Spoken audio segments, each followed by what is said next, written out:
Жаз бойы дастарханыңыздан түспейтін, көп қаражатта кетпейтін, дастарханыңыздың сәнін ашатын, сырты қытырлақ, ішінде начинкамен осындай баклажаннан өте дәмді роллы дайындаймыз. Алдымен баклажандарды осылай жұқалап барлығын турап аламыз. Менде 2 баклажан және жұмыртқаға тұз салып араластырамыз. Енді бізге сыртына, яғни сухари керек болады. Менде осындай корей панко деген сухаридың сары түрі, ақ түрінде қолдана кетсеңіздер болады. Бөлек ыдысқа салып аламыз. Енді жаңа баклажанның тек қана бір жақ бетін ғана жұмыртқаға малып, одан сухариға аунататын боламыз. Екінші бетіне ешқандай сол күймен тұра беретін болады.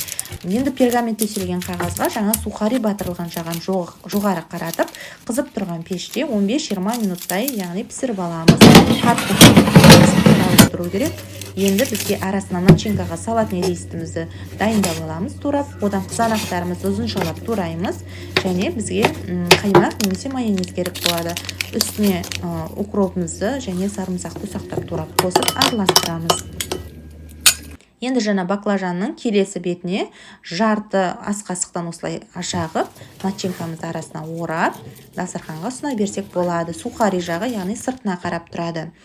Міндетті түрде жасап көріңіздер. Видео ұнаса, парақшаға тіркеліп алуды ұмытпаңыздар. Баршаңызға ас болсын.